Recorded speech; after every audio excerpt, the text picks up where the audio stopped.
Yo soy Manuel Ugarte Gil, soy médico reumatólogo del Hospital Guillermo Lamenara Irigoyen en Lima, Perú, y soy investigador titular de la Universidad Científica del Sur, también en Lima, Perú. Doctor Ugarte, ¿en qué consiste el Registro Mundial de Reumatología? La Alianza Global de Reumatología, el registro de esta alianza es un registro que se hizo por reumatólogos de pacientes con COVID. Entonces, esta alianza se empezó en abril y tiene dos registros importantes: el registro de médicos, el registro hecho por médicos, que es el que estamos viendo ahora, y el registro hecho por pacientes. El registro hecho por médicos es donde los médicos de cualquier parte del mundo ingresamos pacientes nuestros que tengan una enfermedad autoinmune y que hayan tenido COVID. Y el registro de pacientes es encuestas a pacientes que tienen enfermedades autoinmunes para ver cómo el COVID, cómo la pandemia los ha impactado. ¿Cuáles son las principales características de los pacientes con COVID-19 y enfermedades autoinmunes? Nuestros pacientes, digamos, como las enfermedades autoinmunes son más frecuentes en mujeres, nuestros pacientes en su mayoría son de sexo femenino, con una edad alrededor de 50 años, que es lo esperable digamos, por el tipo de pacientes que vemos nosotros. La presencia, las enfermedades autoinmunes más frecuentemente reportadas son artritis reumatoide y lupus, no porque tengan un riesgo adicional los pacientes con artritis reumatoide y lupus, sino porque son precisamente pues, las enfermedades autoinmunes más frecuentes que vemos nosotros. Adicionalmente, la frecuencia de comorbilidades es relativamente alta, pero también es alta normalmente en este tipo de poblaciones, entonces mantiene una distribución dentro de lo esperado. ¿Y cuáles son esas particularidades en los pacientes de América Latina? Ya, nuestros pacientes, como decía, la primera causa, el primer diagnóstico reumatológico es lupus, el segundo es artritis reumatoide, pero en el registro global, la artritis psoriática, las espondiloartropatías tienen un rol importante o una frecuencia importante que en el nuestro no lo tiene. Obviamente la distribución étnica es distinta, la población reportada en nuestra región es básicamente población latinoamericana, mientras en el resto del mundo, que fue básicamente reportado por Estados Unidos y Europa y un poco de Asia, la población predominantemente es caucásica, hay una población afrodescendiente más marcada que acá. Eso en cuanto a distribución de poblaciones. En cuanto a otras características, por ejemplo, tenemos más o menos la misma distribución de comorbilidades, es decir, la misma proporción de diabéticos, de hipertensos, de enfermedad renal crónica, de algunas otras enfermedades neurológicas que pueden estar asociadas con el pronóstico también de nuestros pacientes. Una diferencia adicional sí es el tipo de tratamiento que nosotros les damos. Nosotros tenemos una mayor frecuencia de uso de fármacos convencionales y el resto del registro tiene una mayor frecuencia de uso de fármacos biológicos y moléculas sintéticas dirigidas. Esto se debe más que a un tema de enfermedades que encontramos, a un tema de acceso probablemente a medicamentos. Como los biológicos y las drogas sintéticas son más caras, son menos utilizadas en nuestra región y utilizamos más fármacos convencionales justamente por ese mismo motivo. El uso antimelárico sí es más frecuente en nuestra región y probablemente porque lo solemos utilizar en alta frecuencia en lupus, al igual como que en artritis reumatoide. ¿Qué sigue en este registro? ¿Qué paso sigue también en esta alianza? Bueno, antes de decir lo que seguía, algo que se me pasó a mencionar era el tema del pronóstico. Nuestro pronóstico ha sido similar que en la población general. La mortalidad ha sido prácticamente la misma que en el resto de la alianza. Lo que sí tuvimos fue mayor probabilidad de hospitalizaciones y mayor frecuencia de uso de ventilación mecánica. Esto puede reflejar varias cosas, desde el acceso por el momento en que ocurrió la pandemia. Cuando nosotros analizamos este registro, nosotros estamos analizando hasta mayo, primeros días de junio, la parte de Latinoamérica, donde estaba subiendo la ola, entonces todavía tenemos disponibilidades de camas UCI. En cambio, si hubiéramos analizado probablemente julio, agosto, septiembre, inclusive octubre, nuestra disponibilidad de camas UCI bajó, entonces probablemente el acceso de nuestros pacientes a estas camas también bajaron. Entonces probablemente nuestro pronóstico ahorita no sea tan bueno. En cambio, nuestro comparador es Nueva York en su pico más alto, es Europa en su pico más alto, entonces probablemente eso también refleje, digamos, haya mejorado proporcionalmente nuestro pronóstico de una forma algo artificial.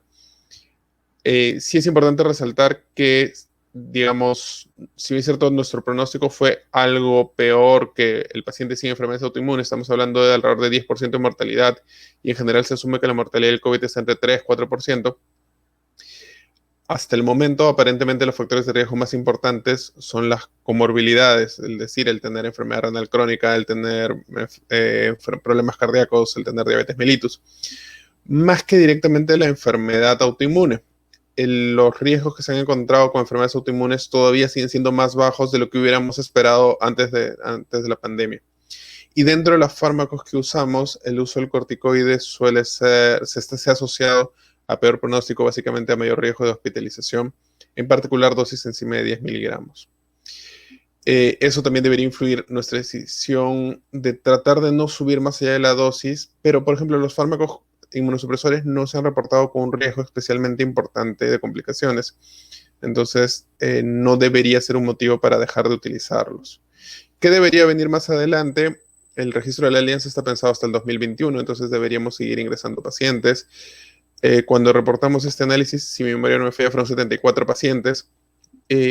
Para la fecha ya hay varios miles de pacientes probablemente en la región. Entonces, mientras más reportemos nosotros, mayor probabilidad de tener datos sólidos de nuestra región. Por ejemplo, entiendo que Brasil ya logró un reporte importante que, digamos, para el momento que se hizo este análisis todavía no lo tenía. Argentina, Colombia están reportando, Perú está reportando, México está reportando, que probablemente somos los países que hemos sido más golpeados con la pandemia. Pero la idea es que todos deberíamos reportar porque así podremos caracterizar más datos de nuestra región.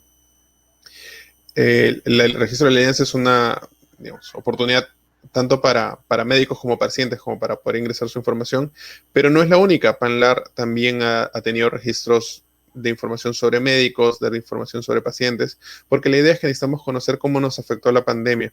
No solo directamente el tener la infección, como en este estudio hablamos de cuál fue el pronóstico de nuestros pacientes infectados, sino también necesitamos saber cómo nos afectó la pandemia, por ejemplo, acceso a medicamentos, acceso a consultas. Los pacientes están yendo menos a la consulta presencial por la pandemia, entonces la probabilidad de que se reactiven probablemente sea mayor, va a haber más daño en nuestros pacientes, probablemente nuestras mortalidades suban porque nuestro acceso a tratamiento ha bajado. Entonces, si tenemos registros más grandes, información de más países, va a ser más fácil detectar dónde están los problemas, qué podemos hacer. Entonces, deberíamos dar apoyo a estas iniciativas, tanto las que, las que tiene PANLAR como las de la Global Rheumatology Alliance, porque nos permite conocer más de nuestros pacientes. Usted hablaba hace un momento del tema de los medicamentos. Cuando un paciente con una enfermedad autoinmune presenta el virus, hay que hablar con el médico tratante, con el reumatólogo que está abordando la enfermedad autoinmune para determinar los tratamientos a seguir en esta patología de COVID-19. Sí, la idea es que hay medicamentos que se pueden utilizar, de hecho se utilizan, por ejemplo, la dexametasona ha demostrado ser efectiva para el manejo de pacientes con COVID severo, y nosotros usamos otro corticoide habitualmente, que es la prednisona. Entonces, en el momento que el paciente recibe dexametasona, por ejemplo, no debería recibir prednisona. Los inmunosupresores hay que conversar con el médico reumatólogo para ver si se debe o no suspender y en qué momento suspender. ¿Por qué? Porque el paciente que tiene COVID también puede tener un compromiso reumatológico activo y activo severo. Entonces, si es un COVID con un compromiso leve y un compromiso reumatológico severo, la decisión del manejo del inmunosupresor debe ser conjunta. Justamente decía que los inmunosupresores no han incrementado el riesgo de complicaciones de una manera, al menos no de una manera marcada. Entonces, eso debería darnos cierto margen a los reumatólogos para poder decidir cómo tratar a nuestros pacientes. Y no deberíamos, ni como médicos ni como pacientes, quitar los medicamentos o dejar de dar los medicamentos en pacientes que no tienen COVID. En el momento en que el paciente se diagnostique COVID, ahí habrá que analizar qué medicamentos pueden o no pueden seguir. Por último, ¿cuál es ese mensaje que le entrega a los médicos y a los pacientes a partir de estos primeros estudios y de todo lo que va a seguir en el marco de esta pandemia? Que debemos reportar las cosas. Este registro, o digamos, la mayoría de registros que se están haciendo, son registros basados en el reporte. Entonces, si nosotros no reportamos, los datos que tenemos son artificiales. Por ejemplo, si solamente reportamos pacientes hospitalizados, va a parecer que nuestra patología es más severa. Entonces, debemos reportar pacientes leves, moderados, severos. A veces hay algunos médicos que decimos, pero bueno, habrá otro que reporte. En verdad, es una patología que ninguno de nosotros conoce realmente porque tiene prácticamente un año. Entonces necesitamos la información de todos porque esa información nos va a permitir tomar decisiones más rápidas. Las decisiones que hemos ido corrigiendo en el tiempo han sido justamente gracias a este aporte. Y también necesitamos saber cómo impacta esto a los pacientes, porque, claro, de nuestro lado uno puede decir, bueno, les estoy dando la teleconsulta y con eso les aseguro medicamentos, pero no todos nuestros pacientes, en particular en la región, pueden hacer una teleconsulta por una videollamada, porque tenemos pacientes adultos mayores que no manejan adecuadamente el Internet, o pacientes que no tienen accesibilidad porque viven en zona rural. Entonces, ellos precisamente están siendo más perjudicados por la pandemia y deberíamos poder escuchar sus opiniones y ver qué alternativas podemos hacer para manejar la enfermedad autoinmune sin incrementar el riesgo de infección. Doctor Ugarte, muchísimas gracias por estar aquí y esperamos estar en un próximo videoblog. Gracias. Hasta luego.